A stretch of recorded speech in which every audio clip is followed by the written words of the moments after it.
Kenapa Allah Subhanahu wa taala memberikan perumpamaan nyamuk? Innallaha la yastahi ayyadriba mathalan ma ba'udatan fama fawqaha. Kata Imam At-Tabari, perumpamaan nyamuk dalam Al-Qur'an, nyamuk itu asyad wa inja'at. Dia itu tetap hidup walaupun lapar. Jadi artinya apa? Imam At-Tabari mengatakan inilah perumpamaan orang muslim. Walaupun dia bersedekah, tidak musnah dia gara-gara bersedekah. Dia berpuasa terus, hana meninggal gara-gara puasa. Nanti sampai berita innalillahi, si fulan sudah meninggal. Pekan, letai puasanya. Si fulan sudah meninggal, kenapa? Letai sedekah. Maka Imam At-Tabari mengatakan ini perumpamaan orang mukmin. Artinya apa? Dia bersedekah terus walaupun tidak ada lagi sama dia. Inilah konsep zuhud yang diajarkan oleh Imam Al-Ghazali dan beberapa ahli tasawuf lainnya. Artinya ad-dunya fil yad. Dunia itu di tangan. Kemudian akhirat itu fil qalbi. Akhirat di hati. Kalau di tangan sudah kita keluarkan hanali midalam, mendemelam. Sedangkan akhirat di hati, Pak. Kalau tidak salat satu hari saja, dia sudah gundah. Nyohna tumayang kunyo gibanjaran. Satu hari tidak berbuat kebaikan sudah gundah dia dan takut dia.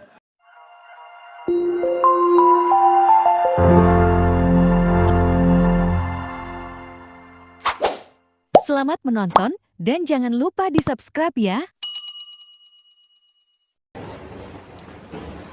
Allahu Akbar.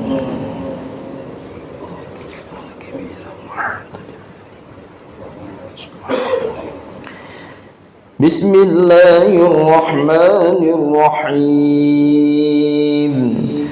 Alhamdulillahi Rabbil Alamin. Ar-Rahmanir Rahim. Maliki Yawmiddin. Iyyaka na'budu wa iyyaka nasta'in. اهدنا الصراط المستقيم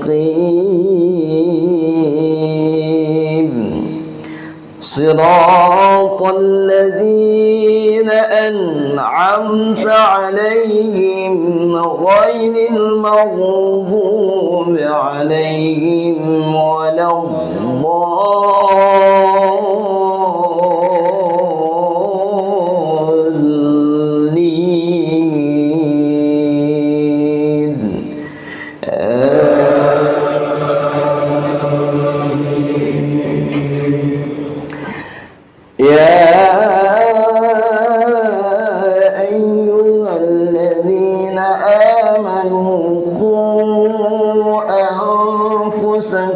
وأهليكم نارا وقودها الناس والحجارة عليها ملائكة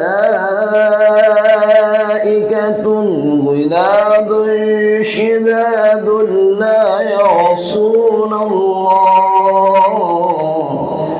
لا يعصون الله ما أمرهم ويفعلون ما يؤمرون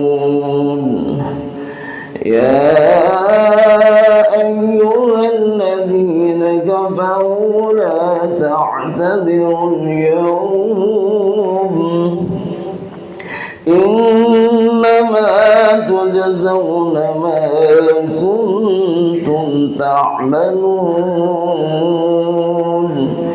يا أيها الذين آمنوا توبوا إلى الله توبة نصوحا عسى ربكم أن يكفر عنكم سيئاتكم ويدخلكم جنات تجري من تحتها الأنهار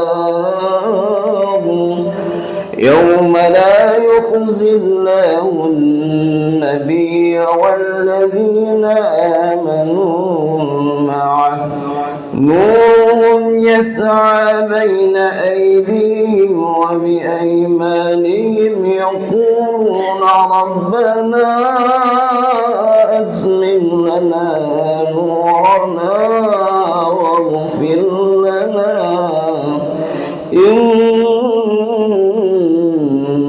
على كل شيء قدير.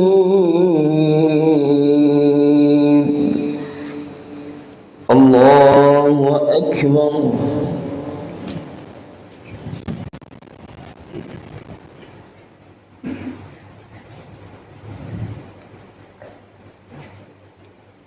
سمع الله لمن حمده.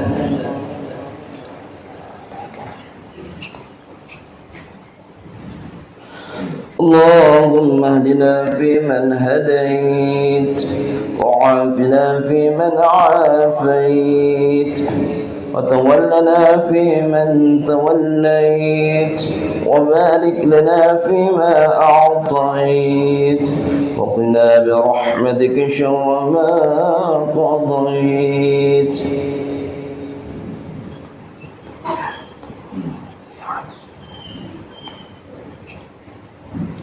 اللهم أعز الإسلام والمسلمين. اللهم انصر المسلمين المجاهدين في فلسطين. اللهم ثبت إيمانهم وأنزل السكينة على قلوبهم ووحد صفوفهم. اللهم أهلك الكفرة والمشركين. اللهم دمر اليهود وإسرائيل وشتت شملهم وزلزل أقدامهم. اللهم انصر المسلمين أعداءنا وأعداء الدين برحمتك يا أرحم الراحمين. صلى الله على سيدنا محمد النبي الأمي وعلى آله وصحبه وبارك وسلم. الله أكبر.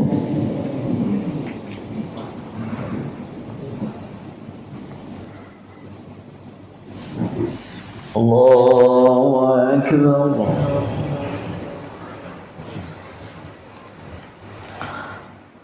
السلام عليكم ورحمة الله. السلام عليكم ورحمة الله. Assalamualaikum warahmatullahi wabarakatuh. Alhamdulillahi rabbil alamin. Wassalatu wassalamu ala asyrafil anbiya'i wal mursalin wa ala alihi wa ashabihi ajma'in. Raditu billahi rabba wa bil islami dina wa bi Muhammadin nabiyya wa rasulah. Rabbi shrah li sadri wa yassir li amri wahlul 'uqdatam min lisani yafqahu qawli. Allahumma ja'al jam'ana hadza jam'an marhuma wa tafarruqana min ba'dihi tafarruqan ma'suma. Yang saya hormati Bapak Kecil Tuhaput perangkat Gampung, kemudian warga Gampung, kemudian yang saya hormati Imum Cik, Imum Rawatib, Ketua BKM, kemudian yang saya hormati penasehat Arafah dan seluruh jamaah termasuk Arafah dan penduduk kampung yang hadir pada subuh yang berbahagia ini. Perumpamaan yang ada di dalam Al-Quran itu bukan kalimat cilet-cilet. Memang kejadiannya ada terjadi. Jadi bukan dibuat-buat oleh Allah Subhanahu wa taala. Dalam Al-Quran digambarkan oleh Allah ada dua sisi yang berbeda. Ada satu kafir, satu mukmin. Padahal mereka dari keluarga yang sama. Jadi digambarkan di dalam Al-Quran, di dalam surah Al-Kahfi, ketika Allah mengatakan kepada Nabi Muhammad sallallahu alaihi wasallam, "Ya Muhammad, wadrib lahum mathalar rajulaini." Ya Muhammad, kasih tahu umatmu, ada dua saudara yang berbeda keyakinan. Jadi mereka itu ketika ditinggalkan oleh orang tuanya, ditinggalkan harta 8 dinar, 8.000 dinar. 1 dinar Kuwait kalau kita dengan rupiah itu 51.000 kira-kira. Kalau kita kali dengan 8.000 dinar, kira-kira 410 juta. Jadi kalau dibagi 2, 205 juta, 205 juta. Rupanya yang satu yang kafir ini dua-dua dari Bani Makhzum. Yang kafir ini namanya Al-Aswad. Dia dapat harta 205 juta. Satu lagi namanya Abu Salamah, dia orang mukmin. Dia dapat juga 205 juta dari orang tuanya. Kita akan melihat dari sudut pandang yang berbeda. Yang pertama, orang mukmin tadi yang sudah dapat, Abu Salamah, dia dapat harta 205 juta. Kemana dia habiskan? Wa yaqdi fi khairin. Dia menghabiskan dalam kebaikan-kebaikan, dia bersedekah, habis hartanya, Pak.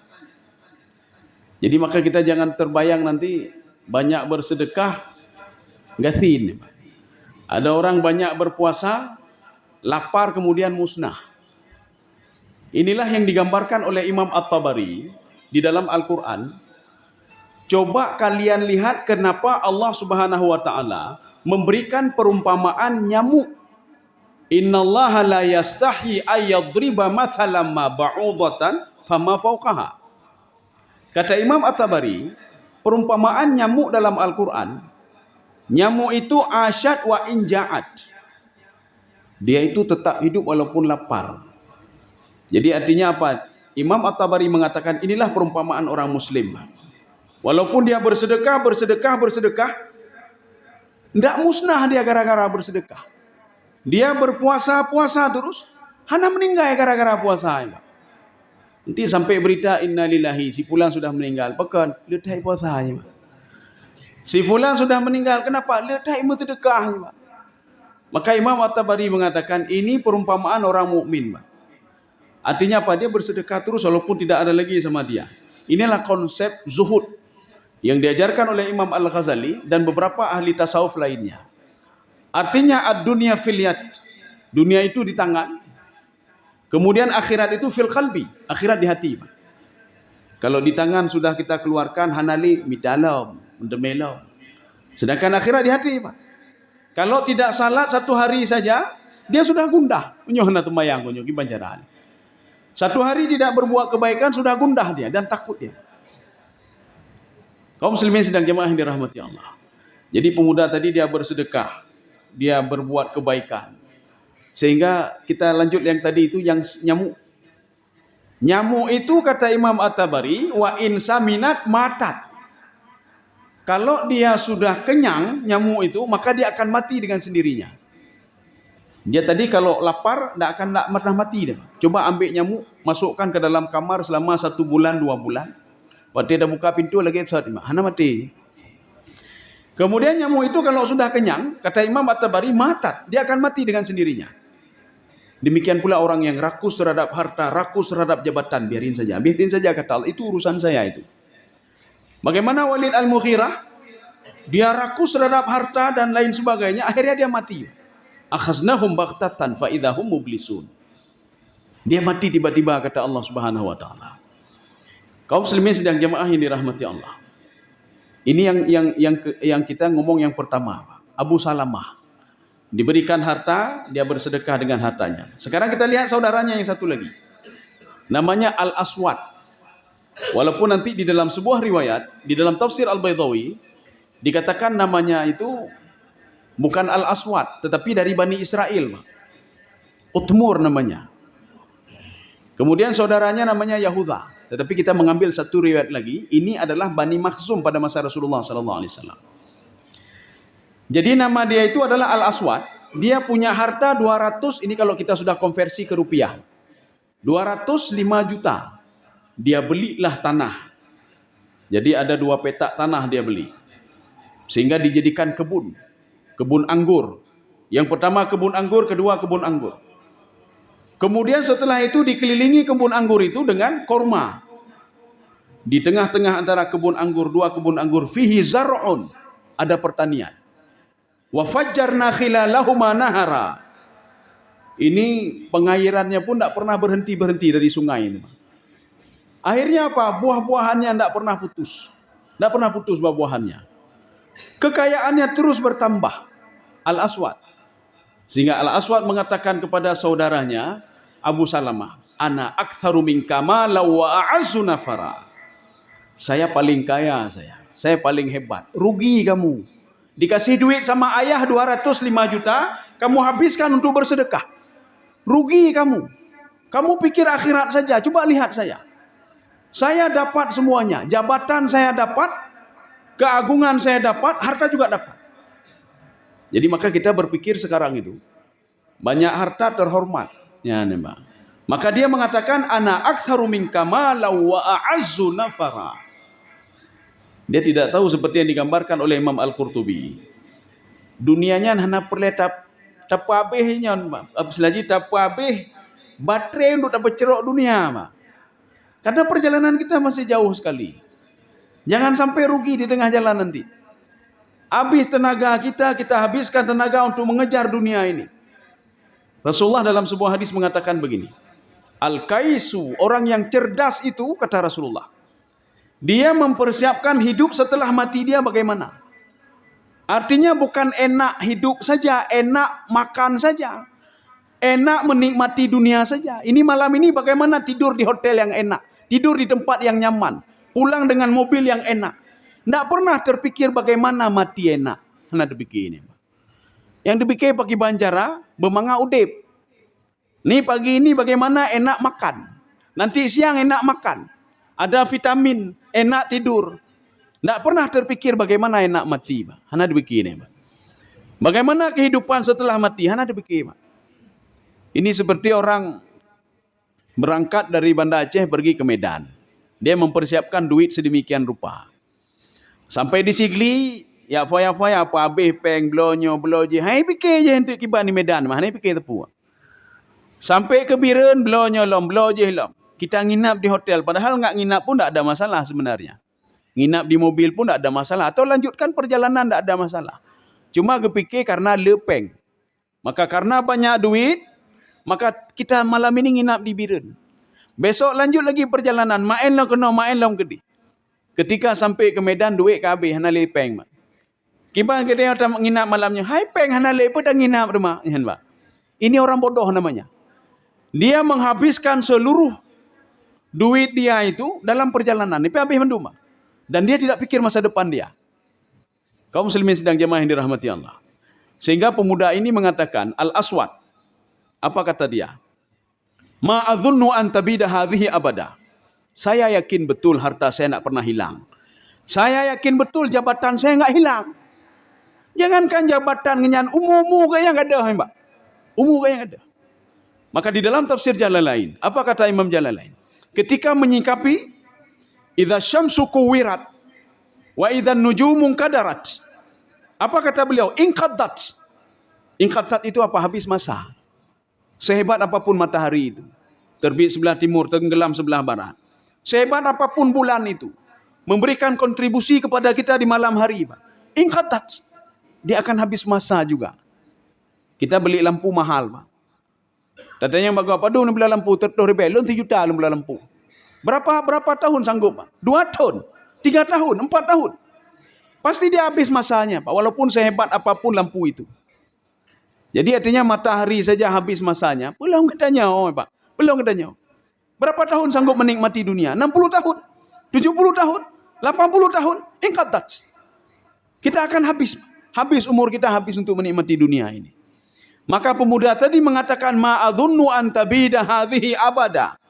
Saya yakin harta saya kekal, anak saya kekal, saya kekal. Kalau kita di keluarga punya 5 orang. Kita istri, anak 3. Siap-siap akan hilang satu-satu. Beda fikir katanya abadi selamanya, Pak. Bisa saja besok hilang istri kita, Pak. Katanya apa katanya? Tengok keadaan dengan lembah. Katanya ilhai. Bisa saja besok kita yang hilang, Pak. Kemudian pemuda ini mengatakan, ma adzunnu sa'ata qa'imah. Hana yakin lun nauro kiamat, hana yakin lun. Maka dia terus dalam maksiat, terus dalam maksiat. Pertanyaannya, kenapa rezeki tetap diberikan oleh Allah kepada orang ini? Salat tidak, puasa tidak, patuh tidak, maksiat yang dia lakukan. Nanti perhatikan di dalam Al-Quran, ketika Allah Subhanahu wa taala berfirman begini. Falamma nasu ma dzukiru bihi. Ketika nanti ada satu kelompok, ada satu orang atau satu kelompok, mereka sudah lupa denganku, kata Allah. Dia tidak salat, tidak puasa, dia buat maksiat, hidupnya penuh dengan maksiat. Fatahna alaihim abwaba kulli syai'in. Saya buka pintu rezeki, kata Allah, untuk dia. Artinya rezeki kejauh oleh Allah, Pak. Maka kalau ingin diberikan rezeki juga oleh Allah, bubu mati lejuma, buat maksiat terus. Rezeki tetap diberikan oleh Allah. Nanti kalau ada yang bertanya, kalau saya buat maksiat rezeki kejauh oleh Allah, kahana kejauh. Fatahna alaihim abwaba kulli syai'in. Saya buka pintu semuanya, kata Allah. Tetapi kata Allah, ya, ketika dia itu farihu bima utu, dia bangga dengan hartanya. Aci kalian ni, hasil yang saya kerjakan selama ini, coba lihat itu. Punya saya itu, saham saya itu. Bangunan saya, tanah saya, anak saya, coba lihat. Ya, akhadnahum baghtatan. Ketika dia sudah bangga, haitu thodroli, baru saya ambil dia tiba-tiba, kata Allah. Fa'idhahum mublisun. Mati dalam keadaan dilaknat oleh Allah Subhanahu wa taala. Kaum muslimin sedang jamaah yang dirahmati Allah. Sehingga dia memanggil saudaranya yang tadi. Wa huwa yuhawiruhu. Dia berdialog. Apa kata yang kafir tadi? Kan kamu rugi, kamu.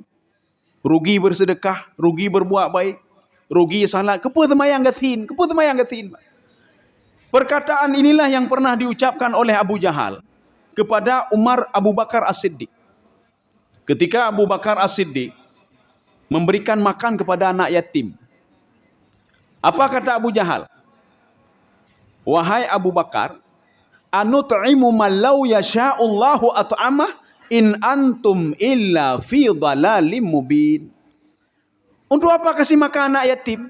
Apakah Tuhan yang kamu sembah tidak sanggup kasih makan mereka? Kebun semayang, menyogatin. Untuk apa bayar zakat kalau gatin? Untuk apa beribadah kalau gatin? Untuk apa, ya, Pak? Coba lihat saya, kata Abu Jahal. Salat tidak, puasa tidak, penuh dengan maksiat. Saya tidak yakin ke Muhammad. Saya tidak yakin ke Allah. Tapi harta saya makin bertambah. Akhirnya dijawab oleh Abu Bakar As-Siddiq. Allah sedang menguji kami. Ajazina am sabarna. Allah sedang menguji kami, apakah kami itu gundah. Kami beribadah tapi diberikan rezeki seperti ini. Apakah kami gundah atau kami sabar? Dan Allah juga sedang mengujimu. Abu Bakar menunjuk kepada Abu Jahal. Apakah kamu tahu siapa pemberi rezekimu? Atau kamu bahkan lupa kepada dirimu sendiri? Abu Jahal karena sudah kalah dia, sudah melihat gelagat lain, dia pergi. Dia itu berpikir juga, dia tahu sebenarnya pemberi rezeki itu adalah Allah. Tapi dia tidak pandai berterima kasih kepada pemberi rezeki itu sendiri. Kaum muslimin sedang jamaah yang dirahmati Allah Subhanahu wa taala. Kemudian yang kafir tadi, yang kafir kaya tadi, wa uhita bi thamarihi fa asbaha yuqallibu kaffaihi ala ma anfaqa fiha. Rupanya waktu itu dihancurkan hartanya dengan sekali saja dihancurkan oleh Allah. Bagaimana dihancurkan oleh Allah Subhanahu wa taala? Wa uhita bi thamarihi. Cuma dengan angin badai saja. Jadi kekayaan yang diperoleh puluhan tahun, dia kumpulkan harta puluhan tahun, bisa rontok semuanya, gara-gara dikirim angin oleh Allah Subhanahu wa taala. Setelah itu apa? Fa asbaha yuqallibu kaffaihi. Pemuda tadi dia menyesal, telah dalun. Kepulau menyesal. Ini sama seperti gambaran tamsilan seorang dalam hidupnya ibadah tidak maksiat selalu. Tapi ketika sakaratul maut saya menyesal sekali. Kepulau menyesal. Apalagi ketika di padang mahsyar saya menyesal sekali. Menyesal, Mbak. Kesempatan kita kan terbatas. Yang enggak mau beribadah ya sudah, enggak usah ibadah. Yang mau beribadah ya serah beribadah, ya, Mbak. Jadi artinya apa? Tidak ada petutah katanya, Pak. Hanya perlu tutah kalau dia memang tidak mau, ya, Mbak. Kita ajak kebaikan, enggak mau, baik tak berfikir, Pak. Yang kita ini kan, biarin saja. Seperti Allah Subhanahu wa taala menasihati Nabi Nuh alaihissalam, biarin hai Nuh. Biarin mereka menyembah patung, biarin saja. Maka yang patuh ke Nabi Nuh alaihissalam cuma 83 orang. Kaum muslimin sedang jamaah yang dirahmati Allah Subhanahu wa taala. Maka dia menyesal, kenapa saya tidak bersedekah? Kenapa saya menghabiskan waktu saya hanya untuk mengejar dunia saja? Kenapa saya menghabiskan waktu saya untuk jabatan ini saja? Kenapa saya habiskan waktu saya untuk perusahaan ini, perusahaan itu? Setelah hancur semuanya baru telah umat telah. Lagi telahnya Fir'aun. Fir'aun telah berpekan lun tidak beriman kepada ni. Kenapa saya tidak beribadah? Ya kesempatan cuma sedikit diberikan oleh Allah Subhanahu wa taala. Nanti kalau kita bertanya, ya Allah, kesempatan sedikit, saya ingin banyak. Itulah keunggulan umat Nabi Muhammad sallallahu alaihi wasallam. Katanya dah pupuk bacut, tapi banyak kita dapatkan. Dilipat gandakan pahala, tapi kita tidak mau. Maka Rasulullah SAW kalau kita lihat mafhum mukhalafahnya, maka orang bodoh itu yang menghabiskan waktunya hanya untuk dunia saja, bodoh dia. Karena manusia itu latar kabunna tabakan antabak. Manusia itu fasenya jauh sekali, masih panjang sekali waktunya masih. Bukan di dunia saja. Kalau kita menghabiskan waktu di dunia saja berarti rugi. Rugi dan bodoh. Bodoh sekali kita. Makanya kita cuma pikir enak nikmat tidur saja. Nikmat fasilitas yang diberikan. Ini bagaimana fasilitas enak, semua enak. Tapi ketika meninggal, tidak enak lagi. Jadi makanya seorang itu kapan dia teringat harus bersedekah, ini kita berbuat ini, berbuat itu. Ketika meninggal dunia. Waltafati saqu bisaq. Ketika kaki sama kaki geikat, ya Mbak. Makanya selama ini kaki kita kan tak pernah beradu dua-dua begini, tak pernah beradu, Mbak. Tedang tengah belah taboh belah nan taboh belah wi, Mbak. Kadang-kadang Mbak ulengan taboh, Mbak. Kemudian ketika berjalan begitu juga, hana jalan rapat-rapat hana, Mbak. Ketika salat tak ada juga. Maka Allah katakan kapan kaki itu seperti ini? Waltafatis saqu bisak. Ba ini ba ilsak namanya. Makna ba ilsak enggak bisa dipisahkan lagi seperti ini. Maka dengku imum ketika sudah ya perapat kaki gikat berujung. Watai jakafan gepe ikat lama. Baik pelung kaki yang dua-dua apa lagi nya. Fala sadaqa wala salla walakin kadzdzaba wa tawalla. Pada kondisi seperti itu fala salla itu mayang pidan. Wala sadaqa imu sedekah pidan. Walakin kadzdzaba wa tawalla. Posisi dia bagaimana? Kadzdzaba wa tawalla.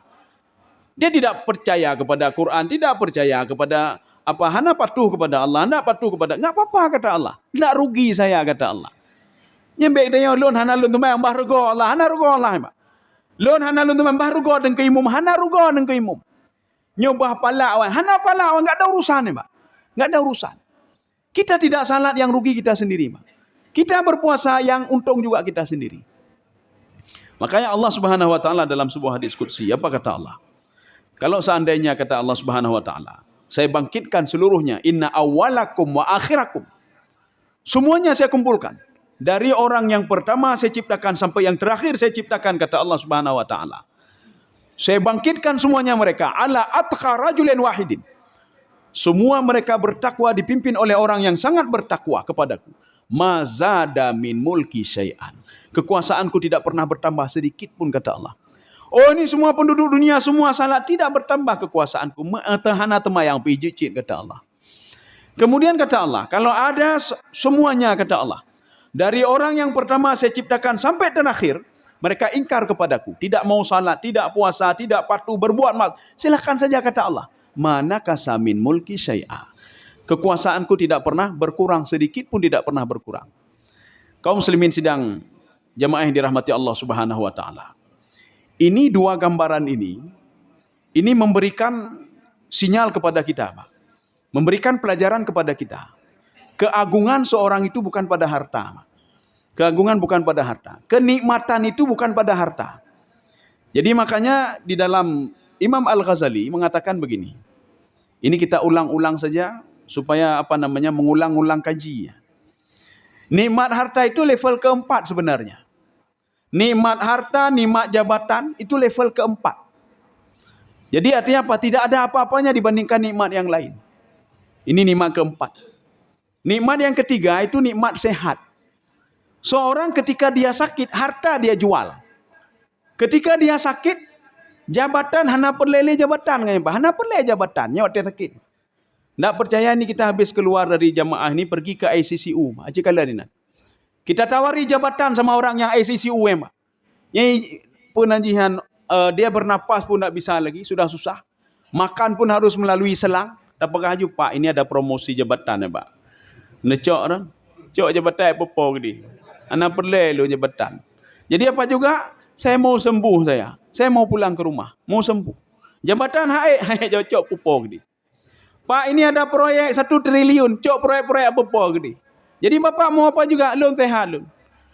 Makanya seorang orang tua itu kalau anaknya sakit, mandui pebelum. Dokter mengatakan, Pak, ini habis duit 1 miliar. Apa dijawab oleh bapak? 2 miliar loannya. 2 miliar demi kesehatan anak saya. Ya, Mbak. Maka ibu belum lampuh mandum harta, nak ada lagi Mbak gunanya harta. Kenapa? Karena kesehatan tadi, Mbak. Nyohana pete cuma nempat sakit draw, jin sakit draw. Nempat sakit draw. Amin tamong ICCU, Mbak. Ya. Yang jabatan-jabatan nak perlele draw, Mbak. Yang perlelun tenang sehat nih, Mbak. Makanya ketika pergi sama orang sakit, nyanta berdoa gurunya berbagah boleh, ya, Mbak. Kemudian karena sakit itu kafarat bagi dia, kafarat dosa-dosa, dia akan terhapus dosa dia. Ketika datang ke rumah tempat orang sakit, jangan tanya kronologinya bagaimana. Jangan tanya kronologi, Pak. Kita cerita lain, Pak. Kami sudah rindu sama Bapak salat berjamaah. Kami rindu ngopi sama-sama, ya, Pak. Akhirnya apa? Dokter mengatakan seminggu lagi pulang, tengok kaji uang, Pak. Tapi jangan tanya kronologi. Pak, bagaimana kok bisa patah kakinya, Pak? Teman saya kemarin patah kaki langsung meninggal, Pak. Yang kepala, Pak. Nyan dipegah li dokter pulih seminggu, tengok akan meninggal, Pak. Ya, Pak. Jadi jangan tanya lagi yang enggak, Pak. Maka ketika datang ke rumah orang sakit, kenapa penyakit orang sakit itu terangkat? Karena kita menghibur dia, Pak. Biar pegah-pegahnya macam-macam, Pak. Tapi apa, Pak, nyosang model-model penyakit lagi dronnya dua-dua orang tu kemah, Pak. Ya. Jangankan 2 orang adalah hitungan menit kemah, Pak. Meninggal dunia dia. Jadi ceritalah yang lain cerita, Pak. Ini kita berbuat kami sudah rindu ke masjid, kami sudah rindu ini, kami sudah rindu itu. Kaum muslimin sedang jamaah yang dirahmati Allah Subhanahu wa taala. Ini nikmat sehat. Nikmat sehat ini tidak ada harganya. Kalau ada nikmat yang kedua naik ke atas terus, Pak. Nikmat hidupnya nih, Pak. Nikmat hidup, dia tidak memikirkan lagi kesehatannya, asal bisa hidup. Coba lihat sekarang. Ada beberapa orang mungkin dulu dia hebat ya. Sudah gaki hanali, Pak. Gaki hanali. Penyakit kompilasi ada semua sama dia di situ, Pak. Nah mandum baganyan, Pak. Tapi apa kata dia? Hana masalah. Yang penting mentau udip belum. Hanampu. Iko haki, iko hajaro, yang baik kau hule, Pak. Iko taku yang baik mati lun. Jadi iko haki hana pupu saya mentang udip. Pak, bapak ada penyakit ini, biarin saja. Pasang jureng dalam tubuh lu. Hana pupu saya mentang udip. Dia enggak pikir lagi kesehatan. Hai pikir lagi kesehatan. Walaupun makanya ketika dia duduk di kursi roda tersenyum dia.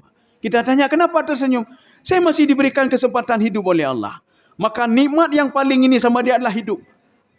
Ijo jabatan, kepu jabatan ya, Mbak. Yang penting mentang udip je ibadah ya, Mbak. Ya, Mbak. Jaroh nalehan apa pu ya, Mbak. Maka enggak perlu heran kita lihat ada orang tangan kaputuh, kaki kaputuh diamputasi. Tapi masih bisa tersenyum dia. Dia sudah bisa menikmati nikmat yang kedua, Mbak. Nikmat hidup bisa dia nikmati. Maka sebagian orang kita lihat, Pak, penghana tapu jabatan hana tapi tersenyum nih, Pak. Tersenyum. Menyata fikir kapungornya sakit nih. Penghana tapu hana masih bisa tersenyum.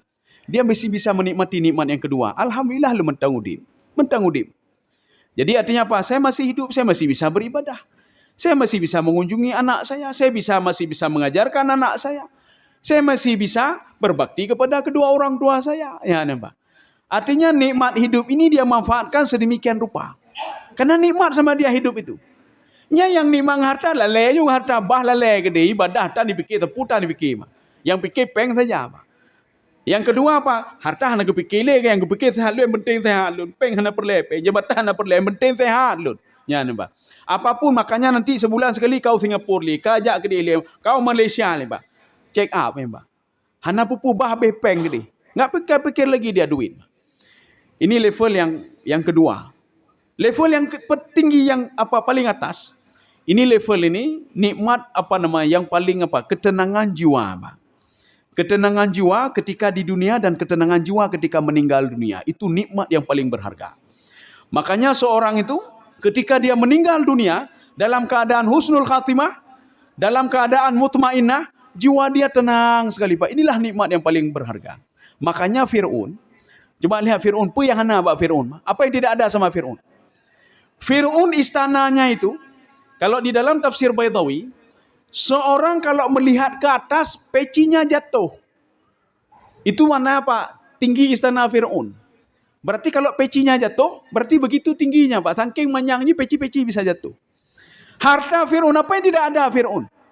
Ketika Bani Israel, mereka 600.000 orang dibawa lari oleh Nabi Musa alaihissalam untuk menuju Asia, melewati Laut Merah. Pak. Mereka sempat melarikan harta Fir'aun, masing-masing cok bacuk. Sehingga harta itu bisa dibentuk seperti seekor sapi. Berarti sapi padung kilo sapian, tapi haju titon sapi. Pak. Artinya harta Fir'aun yang dibawa lari saja 1 ton. Itu belum lagi yang di rumahnya, Pak, di istananya. Pembantu-pembantunya begitu banyak. Kemudian Fir'aun apa saja dia bisa dapat. Tetapi ketika dia mau meninggal dunia, apa kata dia? Amantu bi Rabbi Musa. Dia ingin cari nikmat yang pertama tapi tidak dapat. Nikmat pertama dia cari. Maka nikmat yang pertama itu nikmat ketenangan jiwa. Pak. Kepupeng. Pak. Hana teringat le jabatan. Hana teringat le sehat. Fir'aun tak teringat lagi. Pak. Nyota mong lama penanjihan. Lautan bu. Hana fikir le bu. Yang fikir pun nyoka hancur lung kabeh lun. Sudah di dunia tidak tenang jiwanya, di akhirat juga tidak tenang jiwanya. Kaum muslimin sedang jemaah yang dirahmati Allah.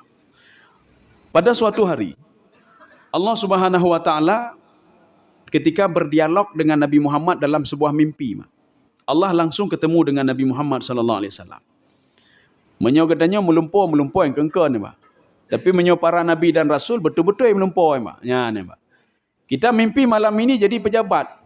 Tengok jadi cleaning service tu mah. Ya, Pak.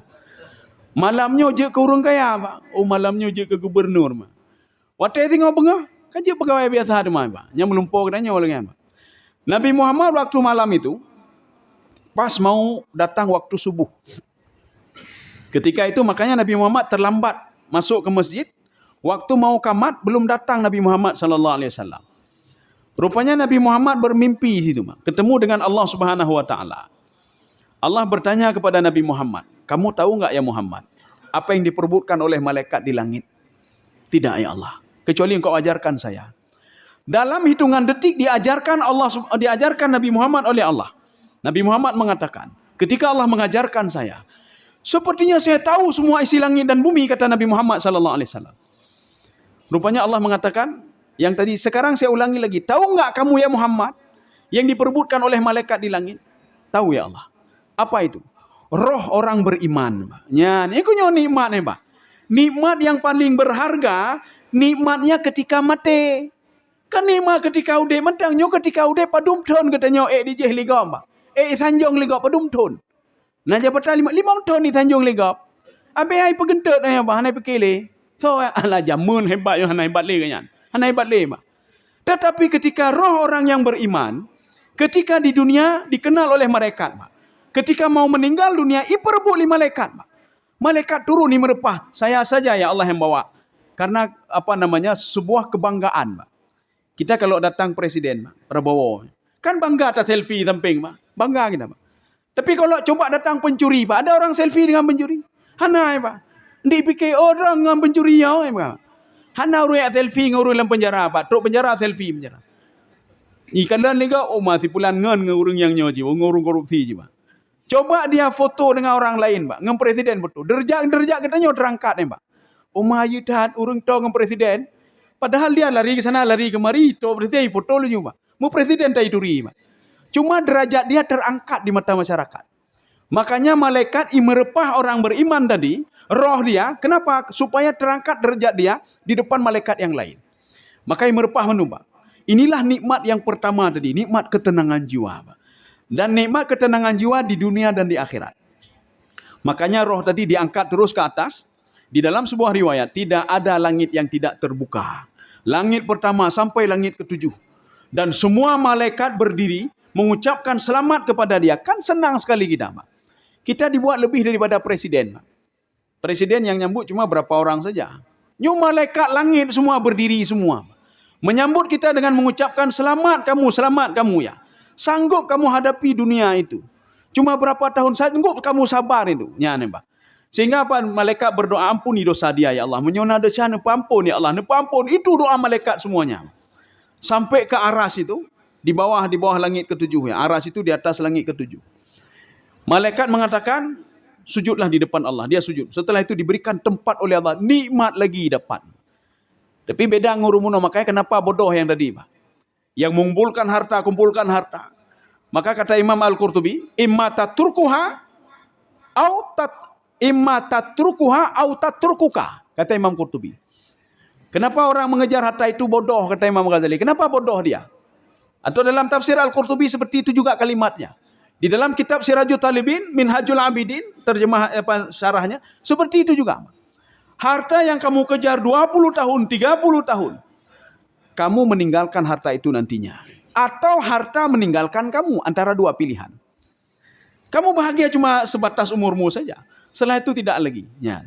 Maka kita konsep yang diberikan oleh Allah Subhanahu wa taala. Kita kan ingin dua-dua, ya, Pak. Kita ingin dua-dua.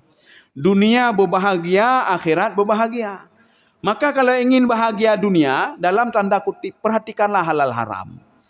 Kita hidup itu baik apa behgah ino, Pak. Ya. Artinya kita masih ada perjalanan jauh. Bukan berarti kita akan berangkat dari sini, berangkat ke Medan, bukan berarti nak boleh belanja di Sigli. Turun ke Lok Semawai beli baju, bukan tidak boleh. Ketika belanja, perhitungkanlah kita perjalanan masih jauh. Ya, Mbak. Maknanya kalau seorang tidak tahu perjalanan masih jauh, dia akan bisa saja berbuat maksiat. Bisa saja dia ambil punya orang lain. Bisa saja teken macam-macam dan lain sebagainya. Kaum muslimin sedang jemaah yang dirahmati Allah. Maka kita berdoa terus kepada Allah Subhanahu wa taala. Fid dunya hasanah wa fil akhirati hasanah. Maka orang yang beriman itu dia dua dapat, Pak. Kebahagiaan dunia dan kebahagiaan akhirat. Kebahagiaan dunia itu yang paling tinggi ketenangan jiwa, Pak. Maka orang beriman itu di dunia saja sudah tenang jiwanya. Hananya hana pupu gede, hana pupu. Yang penting hana tinggal semayang. Oh, don hana menang proyek, menang tender, hana pupu gede, hana pupunya, Pak. Maka Rasulullah SAW mengatakan begini, manusia itu walaupun hartanya banyak, sebenarnya yang dipikirkan cuma perutnya, segini perutnya, kata Rasulullah. Seorang yang bangga dengan emasnya, coba lihat ladang emas saya. Ketika lapar, puya Pak Joh meng, Pak. Hana Pak Joh meng, Pak. Saya punya ladang besar, ketika lapar, ada dia makan ladang itu. Hana ya Pak Joh, Pak. Rasulullah mengatakan apapun sehebat apapun seorang itu, sebesar apapun jabatan dia, yang dipikirkan perut sebenarnya. Wateka ya Pak Joh bu ile. Ganyan Pak Joh bu, ngurung gasin Pak Joh bu nyan sama, Pak. Porsinya sama. Ganyan ke JPI, urung gasin ke JPI, porsinya sama karena perut kita sama, Pak. Hana perbedaan. Hana nyopru urung kaya na raya becut, Pak. Perut urung gasin becut, ubek becut ni, Pak. Oh perut urung pun aji, oh agak nyan becut. Oh nyo na perut serap, hana perut serap, Pak. Kalau duduk kedai kopi ni setelah ni kan minum kopi, Pak. Duduk kedai kopinya. Ai lun kopi sabo gelas bekali urung gasin, Pak. Ija urung kaya. Lun kopi sabo hembe. Dan yang pekan engko le urung kaya, Pak. Hana. Detak sabo gelas, Pak. Detak sabo gelas.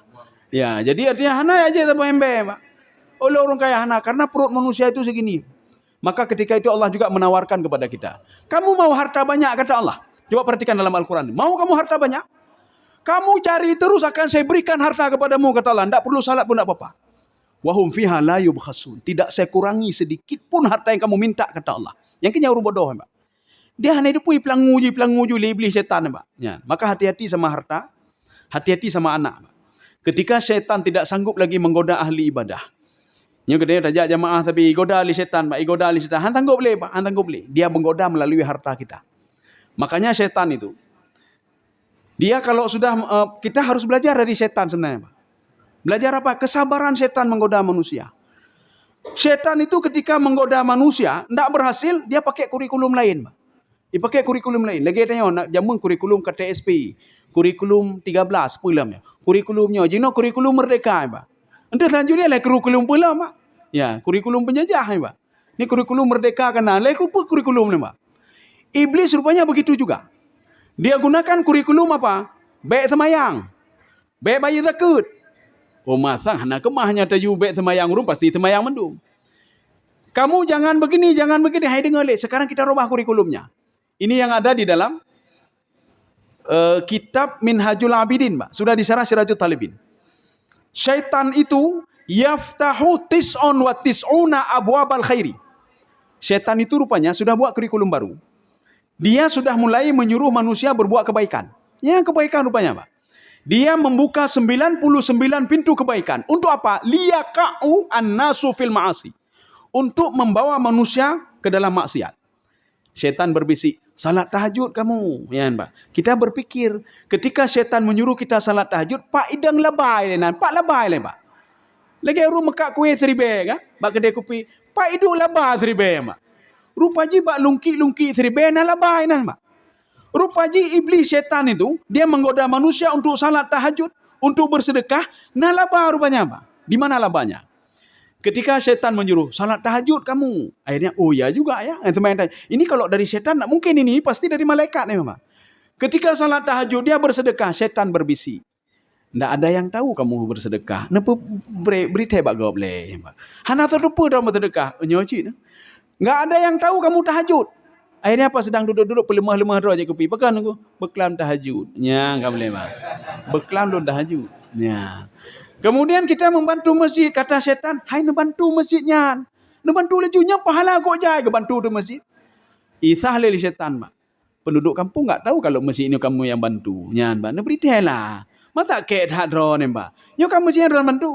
Kerja ada, hai penduduk puranya masjid yang ulun bantu. Nyan, Pak. Inang ke laba syaitan, Pak.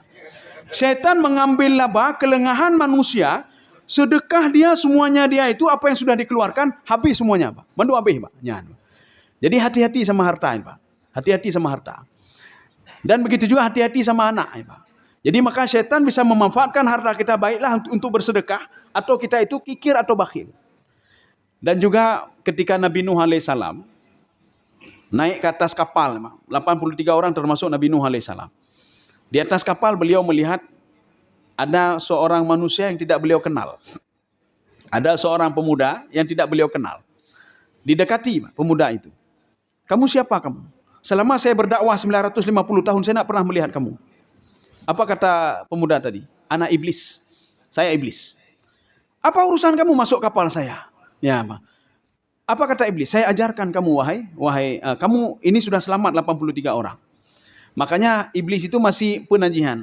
Mentenggundah, Pak. Karena masih ada penerus-penerus dari yang sudah meninggal itu masih ada 83 orang. Saya ajarkan kamu 2 hal, kata iblis. Iblis bengeh, angka bengeh, Pak. Saya ajarkan kamu 2 hal. Ini selamat, ya udahlah ya selamat 83 orang. Saya mengharapkan ini tidak selamat. Tapi ingat saja, saya ajarkan kamu 2 hal. Akibat 2 hal ini pengikut kamu. Dan setelah kamu ikut akan dilaknat oleh Allah Subhanahu Wa Taala dan dimasukkan ke neraka.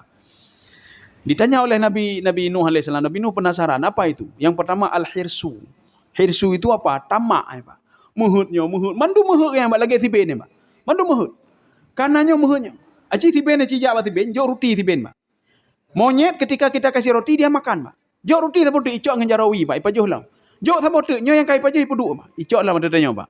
Tajuk lah, ipuduk lah, icok lah, tanya, Pak. Nyan. Dia sudah ada, jalam. Nalam. Icok jabatan tak Pak. Nalam, Pak. Sabah kalau bereh laki nalam. Maka Rasulullah SAW mengatakan begini. Kalau seandainya di antara sahabatku, aku angkat dia kasih jabatan, kata Rasulullah SAW. Setelah itu, fakata mana khaiton. Dia menyembunyikan benang, sehelai benang saja dariku. Aku tidak tahu, kata Rasulullah. Dia tidak melapor kalau ada benang di situ. Maka dia akan datang dengan benang ini di hari kiamat nanti, kata Rasulullah. Pelompeng. Belum yang lain, Pak. Maka hati-hati, Pak. Maka jabatan itu hati-hati. Baik, tapi katanya Allah hana tu depu polpen, tak polpen. Allah hana tu depunya, Allah hana tu depu. Perhatikan lagi satu hadis Rasulullah SAW. Ketika ada seorang sahabat meninggal mati syahid, Pak, dalam perang Khaybar. Jadi waktu meninggal mati syahid dalam perang Khaybar. Khaybar itu hampir masuk ke Yordania, tapi masih di Saudi Arabia. Khaybar, Tabuk. Jadi waktu itu meninggal, Pak, yang ini. Mereka semua mengatakan, fulan syahid, sudah mati syahid. Seperti orang bertempur di medan perang, dia sudah syahid. Seperti seorang pergi ke Palestina, dia mati syahid. Didengar berita ini oleh Umar. Apa kata Umar? Fulan syahid. Didengar oleh Rasulullah SAW, berita itu sampai ke Rasulullah. Kalla, tidak, dia tidak mati syahid. Ra'aituhu finnar. Saya melihat dia di dalam neraka, kata Rasulullah SAW. Sahabat terkejut, ya Rasulullah, dia sahabat engkau, Dia salat bersamamu, dia bersedekah, dia bertempur di lini pertama, dia mati syahid lagi Rasulullah. Tidak. Fi burdatin khallaha. Dia masuk ke dalam neraka akibat mencuri satu helai sorban punya temannya. Sorban gara-gara sorban di neraka. Belum dah cok ada gop peng gop dah cok. Dah zalimi gop. Dah cok peng masyarakat lamba. Dah pengegop lamba. Itu kan lebih dahsyat lagi. Ini gara-gara sorban saja seorang yang mati syahid tidak mati syahid kata Rasulullah. Seorang yang sebenarnya masuk dalam surga tidak masuk dalam surga. Gara-gara sorban mentang baknya. Sorban itu ada gop ni pak. Ya ni pak. Kaum muslimin sedang jemaah yang dirahmati Allah. Maka supaya kita senang dunia akhirat senang, maka kita teruslah mengadakan hubungan dengan Allah Subhanahu wa taala dan terus melakukan hubungan interaksi sosial dengan masyarakat. Dan norma-norma perlu kita jaga. Apapun perintah Allah kita lakukan, Pak. Mastata'tum, sejauh kemampuan kita. Dan larangan Allah itu harus kita tinggalkan, Pak. Dan kita terus beribadah. Ya be orientasi peng, yang peng nagro ngejo, Pak. Kita kan perlu keberkahan, ya, Pak. Maka untuk apa banyak hana berkah, gak lale susunnya peng giban jabatan giban. Tutah kepuji udepnya tutah, Pak. Untuk apa itu? Artinya harta banyak tapi tutah. Ini cok legok giban, yen tu bayi je giban pelung le gede, nyo gede giban muka mengkerut tapi, Pak. Makanya lebih bagus sebab kita dapat sedikit nikmati. Mana bacut nikmati. Tengok mende melam nikmati. Anak-anak deke menduanya muka mekrut ngengangan menung mekrut embak. Walaupun harta banyak. Maka kita terus menjalin hubungan dengan Allah. Kita terus beribadah dan kita juga menjalin hubungan interaksi sosial dengan masyarakat. Insya-Allah akan dapat dunia akhirat kita dapat. Mudah-mudahan ada manfaatnya bagi saya sendiri jemaah sekalian. Subhanakallah bihamdika asyhadu an la ilaha illa anta astaghfiruka wa atubu ilaik. Assalamualaikum warahmatullahi wabarakatuh.